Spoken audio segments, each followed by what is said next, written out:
कि मेरे बहुत सारे फ्रेंड्स हैं जिन लोगों को ऑनलाइन ही मिली हैं इंडीड और लिंक्डइन से। इंडिया में जब है तब भी कर देना चाहिए, लेकिन डायरेक्टली स्टोर में जाओ और हाँ, बोलो can we talk to the manager manager. 5-6 दिन हो गए थे, कोई भी रिस्पांस नहीं आ रहा था। जो है वो दोबारा से सेम जगह नहीं जाते। की थी और मैंने वहाँ पे बहुत सारे रिज्यूमे भी देखे, तो वो बहुत ही कॉमन से रिज्यूमे थे वो। Available on this and this day. क्या था, लेकिन वहाँ पे इतनी सारी कोई वो ओपनिंग्स थी नहीं, क्योंकि वो छोटा एरिया है एज कम्पेयर टू डाउनटाउन। बहुत सारी ओपनिंग होंगी अभी समर टाइम में, तो मैं यहाँ पे आके मैंने ट्राई किया तो वो मिल गई बाय लक। हेलो, कनाडा में आ गए हो एंड पार्ट टाइम जॉब ढूंढ रहे हो, but you are facing real hard time कि आपको जॉब नहीं मिल रही है। बहुत बच्चे बहुत दिनों से अप्लाई कर रहे हैं but you do not know how to apply. Maybe you are applying it rightly but कहीं ना कुछ गड़बड़ हो रही है। तो देखो, हर किसी का कहीं ना कहीं लक भी काम करता है। तो ऐसे ही मैं एक लक के साथ एक लड़के को लेके आई हूँ। हिज नेम इज अक्ष। तो हम इनसे बात करेंगे। इनको जब ये कनाडा, इनको 20 डेज में जॉब मिल गई, वो भी 2024 में। क्योंकि यहाँ पे लोग बोले 2024 में पार्ट टाइम जॉब मिलना बहुत मुश्किल है, बट इनको कैसे मिली, इन्होंने ऐसा क्या किया। So let's just talk to him and understand कि कैसे उन्होंने अप्रोच किया, कैसे अपना रिज्यूमे बनाया। इनफैक्ट हम यहाँ पे रिज्यूमे की भी बात करेंगे ताकि थोड़े से आपको टिप्स एंड ट्रिक्स मिल सके। मैं इसके बाद एक अलग वीडियो भी बनाऊंगी रिज्यूमे के बारे में जिसमें हम पूरा रिज्यूमे एक्सप्लेन करेंगे।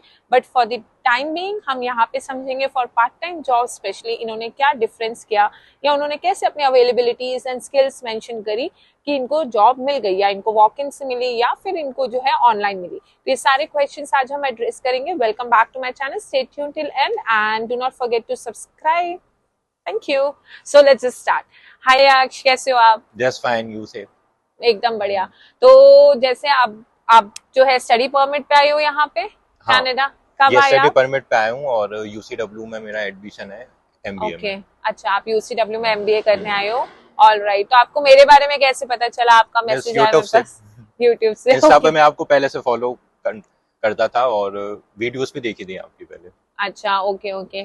तो आपने जो है मेरे को मैसेज किया एक दिन, अचानक से ये बताया कि थैंक यू बोल रहे थे आप हम्म, मुझे कि आपको जॉब मिल गई और आपको 20 दिन के अंदर अंदर जॉब मिल गई। तो आप उस बारे में थोड़ा बताना चाहेंगे कि मतलब लाइक एग्जैक्टली आप कब आए थे हम्म। कनाडा?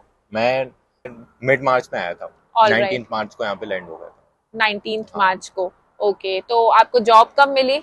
जॉब 15 ऑफ अप्रैल से मेरी ट्रेनिंग स्टार्ट थी और ओके, अभी 2 वीक हुए हैं मैं पेरोल पे आया हूँ।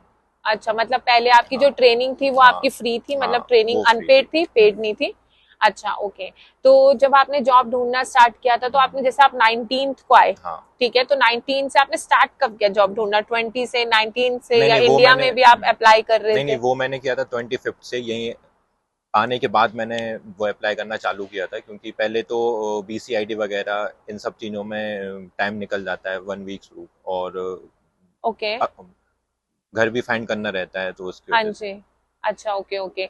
तो फिर जब आपने जॉब अप्लाई करना स्टार्ट किया तो आप ऑनलाइन अप्लाई करना स्टार्ट किया आपने, या आप ऑफलाइन भी जाने लगे, स्टोर्स वगैरह में भी रिज्यूमे अपना दे रहे थे? कैसे आपने जॉब ढूंढना स्टार्ट नहीं, किया?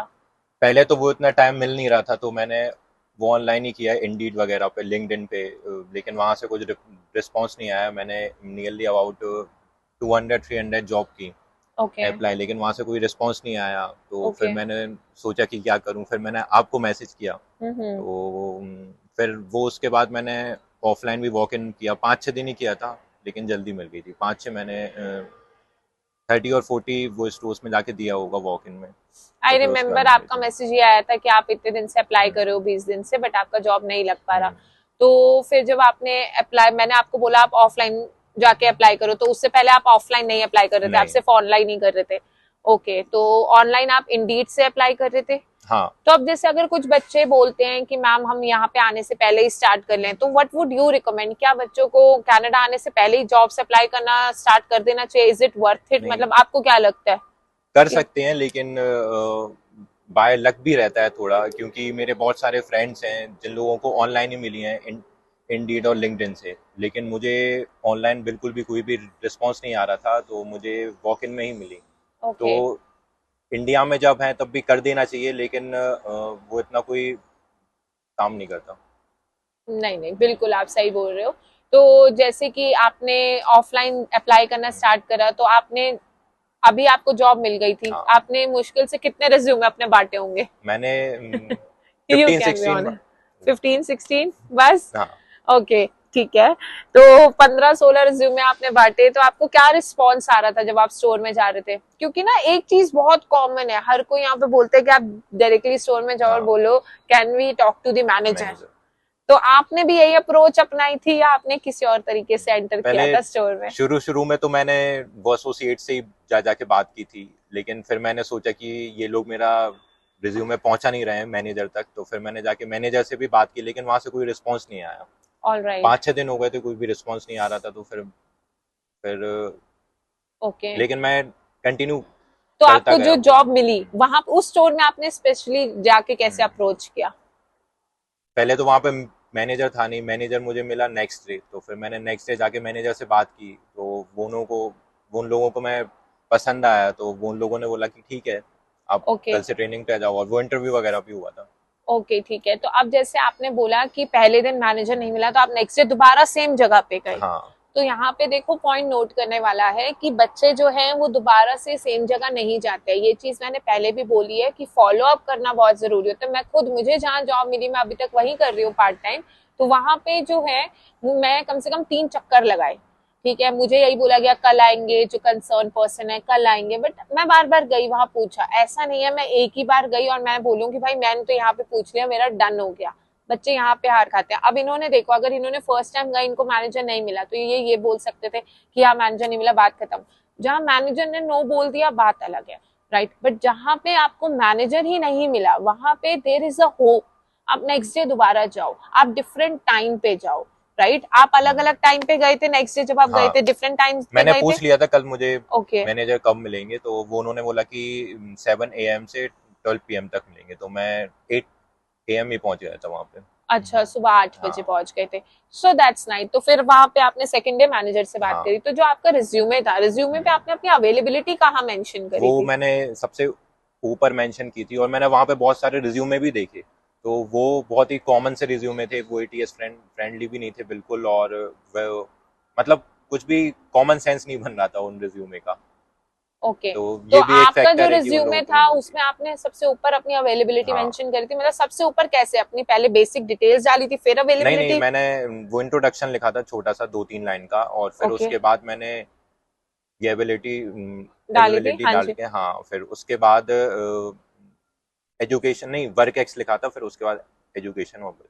ओके. एंड स्किल्स भी आपने बाद में लिखी हाँ, थी, वो नीचे सिर्फ लिखी मैंने थी? 5-6 लिखी थी, ये बेसिक जैसे कि माइक्रोसॉफ्ट वर्ड और चैट जीपीटी एआई वगैरह सिर्फ ये. ओके. एंड आपका जो था 1 पेज का हाँ. रिज्यूमे था, राइट? हाँ. ओके. तो अभी यहाँ पे हमें समझ आया रिज्यूमे में हमें स्किल्स ऊपर लिखो या नीचे इतना मैटर नहीं करता. What matters is for if you are searching for a part time job, so what matters is कि आपका जो अवेलेबिलिटी है वो ऊपर होना चाहिए. अवेलेबिलिटी, आपने अवेलेबिलिटी मेंशन कैसे करी थी? अब कुछ बच्चे लिखते हैं available on this and this day, या कुछ बच्चे लिखते हैं सारा वीक लिखते हैं फिर उसमें येस और नो करते हैं. कुछ बच्चे लिखते हैं कि भाई इतने बजे से इतने बजे तक. तो आपने कैसे अवेलेबिलिटी लिखी थी? मेरी क्लासेस सिर्फ संडे को है और थर्सडे को एक शाम को रहती है, तो मैंने बाय डे के उससे लिखी थी, कि अवेलेबल ऑन दीज डेज, और संडे मैंने को भी सिर्फ वो अपने टाइम, रिज्यूमे में ऐसे ही लिखी थी. सिर्फ संडे को सिर्फ मैंने टाइम मेंशन कर दिया था कि ये वाले टाइम पे मैं नहीं हूँ, और ओके. थर्सडे को भी वही सेम किया था. अच्छा, ओके ओके, ठीक है. तो देखो गाइस, ये चीजें बहुत मैटर करती है. एक और सवाल मैं आपसे पूछना चाहूंगी, आप अभी रहते कहाँ पे हो? मैं शेपर्टन रहता हूँ, न्यू वेस्टमिनिस्टर. न्यू वेस्ट में हाँ. रहते हो, ओके. तो आपने जो जॉब ढूंढी वो आपने सिर्फ न्यू वेस्ट में ही ढूंढी या आसपास के एरियाज में भी ढूंढी? नहीं, पहले मैंने वहीं पे ट्राई किया था, लेकिन वहाँ पे इतनी सारी कोई वो ओपनिंग्स थी नहीं, क्योंकि वो छोटा एरिया है एज कम्पेयर टू डाउनटाउन, और बंडनबी में भी देखी मैंने, लेकिन वहाँ पे भी कोई मिल नहीं रही थी इतनी, तो फिर मैं डाउनटाउन साइड आया. बहुत लोगों ने मुझे सजेस्ट किया कि डाउनटाउन में मिल सकती है, बहुत सारी ओपनिंग होंगी अभी समर टाइम में, तो मैं यहाँ पे आके मैंने ट्राई किया, तो वो मिल गई बाय लक. ओके. तो मतलब लाइक आपने हर एरिया में ऑलमोस्ट हाँ. इंटरव्यू मतलब जाके रिज्यूमे दिए हैं और बात करी है. तो जैसे जहां आपको जॉब मिली उसके अलावा दूसरी कहीं जगह पे भी आपने ऐसे हुआ कि आपको मैनेजर नहीं मिले तो आप सेकंड टाइम दोबारा गए हो मैनेजर को देखने के लिए? हाँ, मैं गया था, लेकिन एक ही बार लगाया? नहीं, मैं गया, लेकिन वो उन लोगों ने वही बोला कि अभी भी नहीं है मैनेजर, तो मैंने कहा फिर ठीक है. ओके. तो मतलब फिर एटलीस्ट यू हाँ, ट्राई दो टू बार गया. ट्वाइस हाँ. और थ्राइस, मतलब 2 बार तो आप या. गए हो एक जगह पे. ठीक है, thank you so much for sharing all this detail. तो गाइज यहाँ पे हम की नोट्स लेंगे। की नोट्स क्या है कि सबसे पहले तो आप अपनी अवेलेबिलिटी ऊपर लिखोगे, रिज्यूमे की बात करें। सेकेंडली, आप सिर्फ ऑनलाइन डिपेंडेंट नहीं रहोगे, आपको जो है स्टोर्स पे विजिट करना बहुत जरूरी है। थर्डली, एक ही लोकेशन पे स्टिक मत रहो, हर लोकेशन पे जाओ, चाहे आप सरी में रह रहे हो चाहे कहीं भी रह रहे हो। मैंने अपनी लास्ट अकोमोडेशन वाली वीडियो में बताया है कि फिक्स्ड अकोमोडेशन आप सिर्फ तभी फिक्स करो जब आपका जो है जॉब फाइनल हो जाए, क्योंकि जहां जॉब वहीं पे अकोमोडेशन होना चाहिए, बहुत इजी रहता है, राइट। अब उसके अलावा फोर्थ पॉइंट हमारा यही रहेगा कि जब आप कहीं भी जॉब के लिए अप्लाई कर रहे हो तो सिर्फ सबसे पहले जाके मैनेजर के लिए पूछो, ठीक है। अगर मैनेजर नहीं है तो उनसे उनका ये पूछो मैनेजर कब अवेलेबल होते हैं। देन फिफ्थ पॉइंट इज कि आप नेक्स्ट डे भी जाओ। फॉलो अप करना बहुत जरूरी है। जरूरी नहीं है किसी मैनेजर ने बात करी है सिर्फ तभी फॉलो अप करो, फॉलो अप तब भी करना जरूरी है। अगर मैनेजर नहीं मिला, that means there is a hope. Next day आप उस स्टोर पे जाके जरूर बात करो। यू नेवर नो कहाँ पे आपका लक लग जाए, राइट। तो क्योंकि चाहे हम लक बोले या चाहे हम मेहनत बोले, अगर ये घर से ही ना निकलते और ये अप्लाई ही ना करते तो वो लक भी काम नहीं आता। So it's like God help those who help themselves. So stick to that thing and keep applying, keep trying. Is there anything आप कुछ भी बच्चों को बताना चाहो, कुछ बोलना चाहो अक्ष बस आपकी तरफ से? हार्ड वर्क बहुत है, तो वो तो करना पड़ता है, वो वाली प्रोसेस से सबको ही निकलना पड़ता है, और फिर बस भगवान के ऊपर सब, फिर उसके बाद। हाँ जी, तो वही बात है, भगवान के ऊपर छोड़ेंगे तो वो कैसे, जब हम हार्ड वर्क करेंगे, जो कि मैंने अभी बोला, उन्होंने भी वही सिंपल भाषा में हार्ड आपको वर्क और वो समझाया। स्मार्ट वर्क, यस, क्योंकि हाँ, वहां पे मैंने ऑब्वियसली। बहुत से लोगों के वो रिज्यूमेस देखे, तो वो उन लोगों के बहुत ही कॉमन थे, बहुत ज्यादा common. I mean hmm. They even didn't mention the education of their properly. They okay. just mention I am in this course and from this university, no timeline and no nothing. Oh, That's it. Okay, all right, all right. तो देखो, ये चीज भी बहुत matter करती है कि resume कैसा होना चाहिए। अगर आपको चाहिए कि डिटेल्ड रिज्यूमे पे वीडियो कि हाँ भाई हर चीज रिज्यूमे में कैसे मेंशन करनी है, कितनी मेंशन करनी है, तो चाहे एटीएस से रिलेटेड आपको पूछना है, क्योंकि मैंने खुद लिंक्डइन से ही सही, बट मैंने एटीएस का कोर्स किया just to understand how we can make our resume ATS friendly. Though resume is not the only key to get a job, बाकी चीजें भी बहुत मैटर करती है, but resume is a key thing, right. तो आप जो है मुझे कमेंट में बता सकते हो, मैं आपको एक डिटेल्ड वीडियो जरूर बना दूंगी जिसमें मैं आपको रिज्यूमे के बारे में बता दूंगी। So thank you so much अक्ष, Thank मुझे हेल्प करने के लिए एंड बच्चों को हेल्प करने के लिए, अपना टाइम देने के लिए। आप स्पेशली इतनी दूर आए स्पेशली फॉर दिस वीडियो। अभी हम यूसीडब्ल्यू के you. कैंपस में ही बैठे हैं। Thank you so much for that thing. No need. Thank Yeah. you. So thank you so much, and do not forget to like, share, and subscribe my channel. And lots of love to you. Bye bye. Bye.